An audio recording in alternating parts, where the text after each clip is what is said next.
All right, Mr. Editor, do me a favor real quick. Pop on the box from Mario Kart World. Okay, cool. That's a full-on game cartridge. I like that. Pop on a Switch 2 edition. Let's say Breath of the Wild Switch 2 edition. There you go. That looks nice. You see a whole bunch of text at the bottom, but okay, that is a Switch 2 game. Throw in, let's say, Bravely Default HD Remastered. That's one of those, dreaded game key cards everyone's complaining about. And then for good measure, also throw in the box art for Split Fiction, because that one's actually a code in a box. That's not even a key card. That's gross. So I've talked about this in the past, but I am a big Nintendo Switch 1 collector, and I see that continuing for however long they make Switch 1 games. It doesn't seem like that's going to be stopping anytime soon. But of course, because I am heavily collecting in the Switch 1, I was super interested in how the Switch 2 was going to be handling things, because there was no way it was going to be the same, right? And even when the original big Switch 2 Direct happened, not soon after that, you were seeing the box arts pop up, and oh boy, is weird, man. This is a weird time. So things I like. The cases are just red now, but they're the same exact shape. Cool. I like that. I like how small and compact Switch cases are, so that's cool. You no longer have the corner of the Switch logo. Now it's an entire top banner, and the Switch 2 logo is not spread across the entire banner. It's just in the center. Honestly, that did take me a while to get used to, but I'm okay with it now. I don't hate it all that much.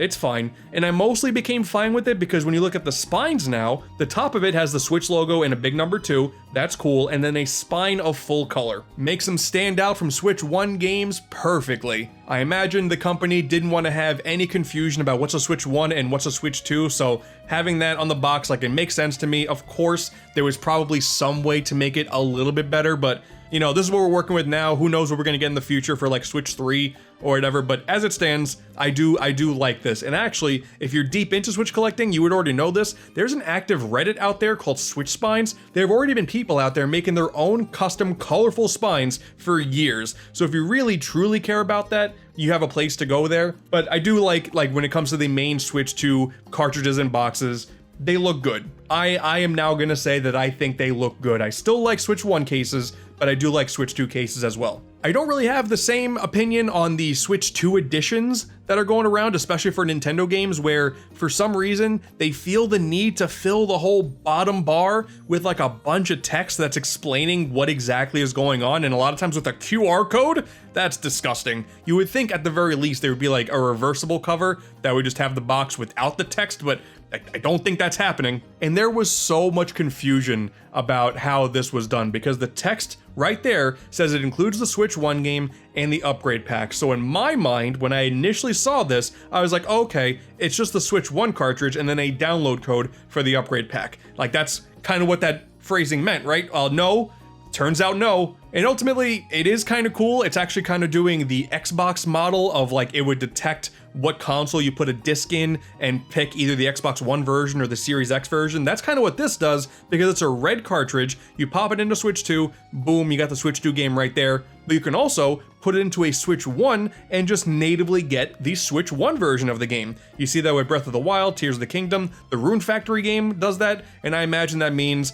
Metroid Prime 4 and Pokemon Legends ZA. If you care so much about not having that bottom text, you actually then have two options. You can then get the Switch 1 version if you want a cleaner looking box, I guess, and then buy the upgrade pack separately, or you can buy the Switch 2 version now, even if you don't have a Switch 2, play the game on your Switch 1, and eventually when you get a Switch 2, you can get the upgrade right there. For a while, it took me a second to really wrap my head around this thought process, but then someone brought it up to me that it's actually very reminiscent of the black Game Boy cartridges from back in the day, where there would be a game where if you popped it into an original Game Boy, it would be, of course, in black and white, only 4 colors on offer there, but if you popped it into a Game Boy Color, it would have some color. It wouldn't be a native Game Boy Color game, because there would still be some things that are better achieved on native Game Boy Color hardware, but you would get a Game Boy game with more color. That's kind of what this is now. And, I'm fine with that because at the end of the day, it's still the game on a cartridge, right? That's what we care about at the end of the day. As a collector, that's what we care about, right?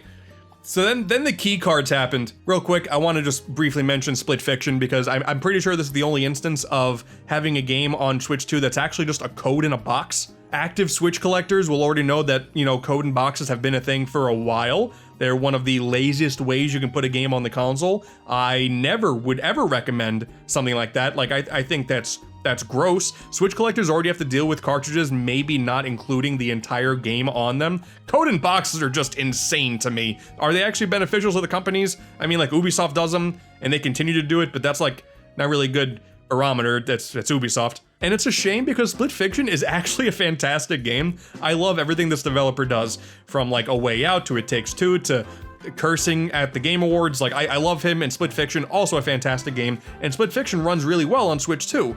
Awesome. But why not at the very least make the game key card, man? Like, okay, let's just talk about it. This is mostly gonna be a video on the key card situation because there's so much to dive into here, good and bad and subjective and objective, and there's just so much here, and it's driving me insane. So in essence, and I'm pretty sure you're all familiar with this, but the whole idea of a game keycard is there's zero actual game data on the cartridge. What you do is you pop it into a console, and then the system goes, oh, okay, to activate this game, you now have to download it from the eShop, and it'll just automatically start the download right then and there. It's not on the cartridge, it is just an activation key to get the game digitally, essentially. But even still, even though it's very clearly a digital game, you need the cartridge in the console in order to access it. Now, yes, in its simplest form, not the greatest thing in the world. I mean, I think myself and everyone else would really prefer games to be fully on the cartridge because you're buying the cartridge. Why not would you have that, you know? But here's the thing. Here's like the reality setting in, so to speak. When you buy games in the current generation, there is a good chance, not like a 100% chance, that the game is not going to entirely be on the disc on either console. Now, there is a little bit of misinformation out there. Like, for some reason, a lot of people believe that when it comes to PS5 and Xbox Series X games, it's just a common thing now that like no game is actually on the disc, and that's not true. Like, there's actually a ton of games that are still on the disc, so there's still a lot of value there. But I bought Doom: The Dark Ages on PS5, and that's, you know, essentially in this context, that's just a game key card. There's like, there was like a bit of a controversy about this, but there's only megabytes of data on the disc, and then it accesses, I guess, the PSN store and then downloads the game from there. So that's what it is. The disc is ultimately worthless, I guess. So that's just kind of where we're at. But when it comes to Nintendo, you know, having the whole cartridge thing, there are so many like questions as to why it would go this route, because the Switch 1 had a lot of success by just having a bunch of random indie games coming out on the console, and there were a few big third-party games that just straight up released digitally. I mean, you look at like Capcom, right? They have the Resident Evil triple pack. It's Resident Evil 4 on the cartridge, 5 and 6 were released digitally. And if you bought the triple pack new, cool, you would get codes for 5 and 6, but otherwise, 5 and 6 are purely digital games. Now, when it comes to Switch 2, it's seeming like every couple days a new third-party game is getting announced, and it's only coming out as a key card variant. There are a few exceptions, like Nintendo, I'm pretty positive, has already committed to releasing their games fully on cartridge, and when it comes to a company like Marvelous, the team that does Story of Seasons and Rune Factory, they're doing Daemon X Machina, they've apparently committed as well that they're going to release their games fully on cartridges. We of course have a game like Cyberpunk 2077, full on cartridge, great, but Capcom is releasing game key cards, Sega has been releasing game key cards, NAS America has been releasing game key cards, and what's the deal? What's the deal? Because these are companies that have been releasing their games properly physically on Switch 1, and now they have issues on Switch 2, apparently. There's even a few cross-generation games, like Raido, the Shin Megami Tensei spin-off, having a full cartridge on Switch 1 and a game key card on Switch 2. Just what the hell is happening here? It's insane. And actually, you know, the day I'm recording this, earlier today, it was revealed that the Switch 1 version of the game runs almost just as good on Switch 2 versus, like, it runs in 1080 in handheld mode on Switch 2, but 720 in handheld mode if you play the Switch 1 version on a Switch 2, but you get the full game on a Switch 1 cartridge versus a key card. This is the type of insanity that I guess I signed up for being a Switch collector. It's gonna be a weird few months or years.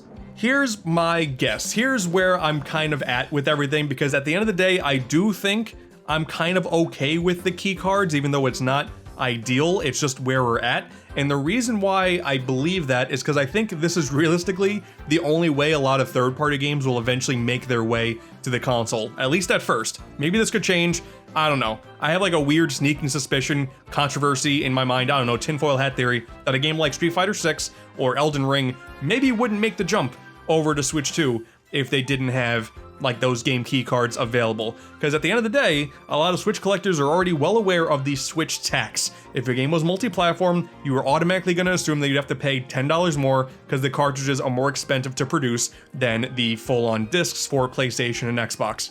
Okay, fine. When it comes to Switch 2, the cartridges have to be faster because you're dealing with more powerful hardware.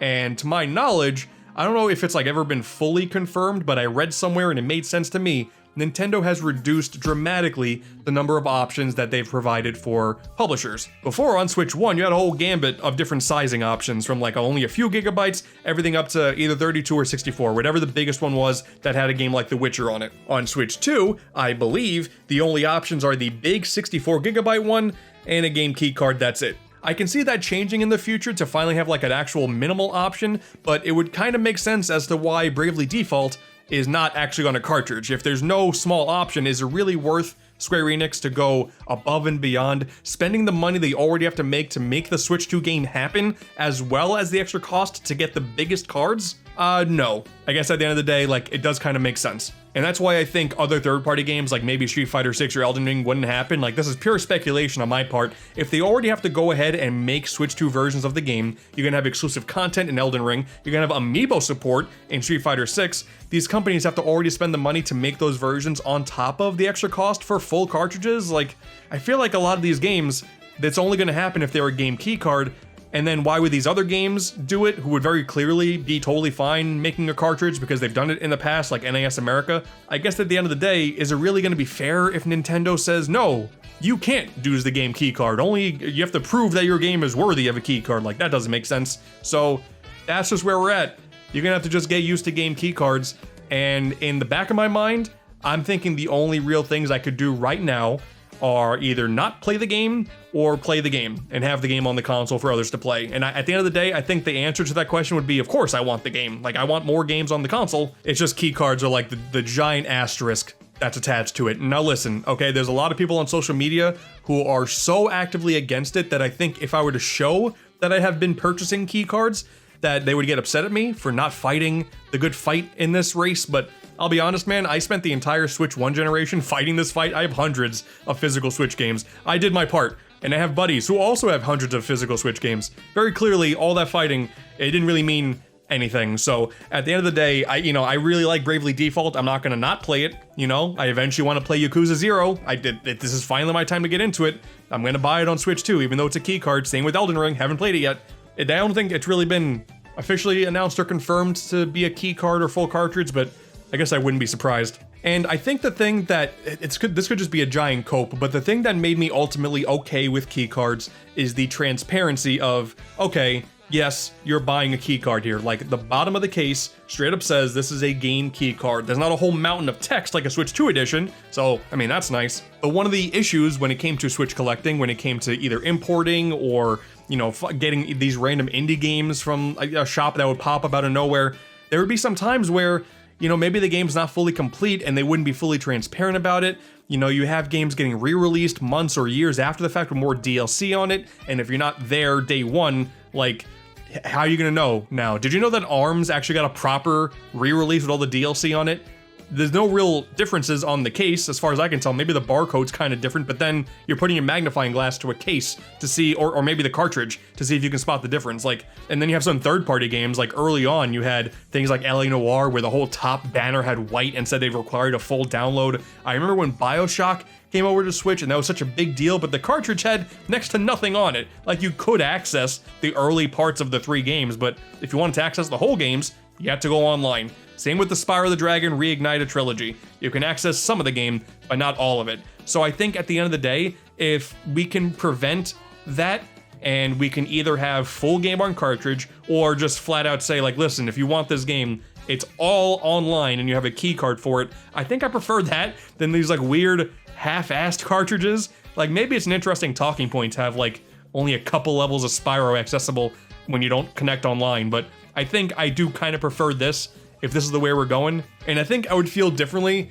if this wasn't where the industry was going, right?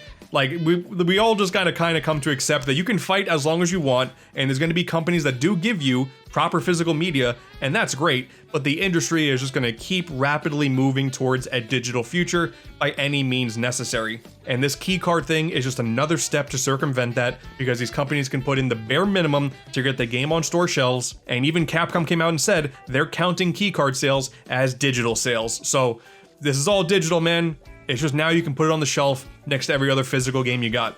One of the things I can see happening in the future, though, is when it comes to indie games getting physical copies, I could still see them just flat out getting Switch 1 copies, and that's it, no Switch 2 editions whatsoever, because if they're a smaller indie game, they'll run totally fine on a Switch 2, maybe with like a necessary patch. It wouldn't really go against the whole nature of having the entire game on a cartridge, it's just for the console aspect of it, so I could see that. I mean, we're still getting PS4 dedicated games, so that's probably where indie games are gonna go, but big third-party games, yeah, I think that's the realistic future for now, at least. The thing that I don't like, I feel like there are a lot of proper arguments to be made against this. Like, if anything, I do think that Nintendo should come out with more cartridge variations in the future, and that should fix like a lot of these issues. But if the whole idea is like, oh wow, in 20 years, this cartridge is gonna be worthless, there's so many multiple things like about this. In 20 years, I would like to think that there's other things I'm gonna be concerned about in the gaming space, because if I've learned anything from watching the Wii shop close down, you know, and the Wii U and 3DS shops closing down, is that there will still be a dedicated group of people to keep the spirit of those games alive,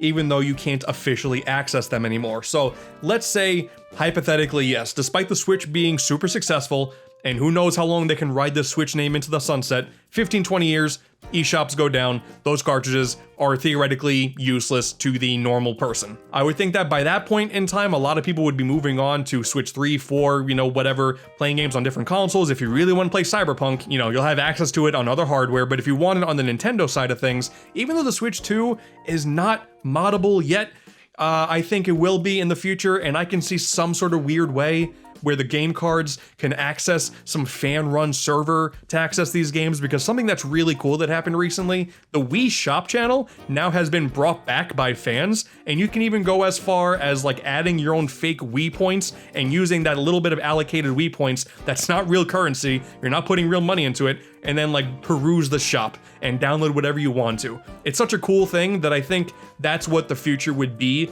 in a few decades time with Switch 2. The game keycards may still have a lot of value, because if you pop them in, you can then access this fan server, you know?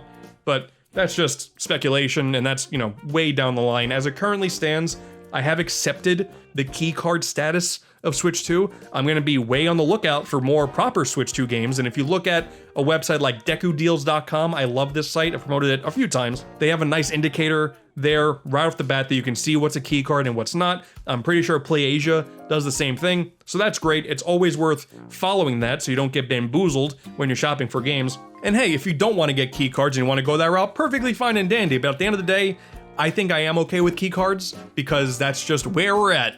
Man, like, man, Doom the Dark Ages, I wasn't gonna not buy it on my primary HD console, which was the PlayStation 5, and you just deal with how weird that disc situation is. Like, that's just where we're at. If the gaming industry cared more about physical media for everything, I would care a little bit more about this, but just the reality of it, that's where we are.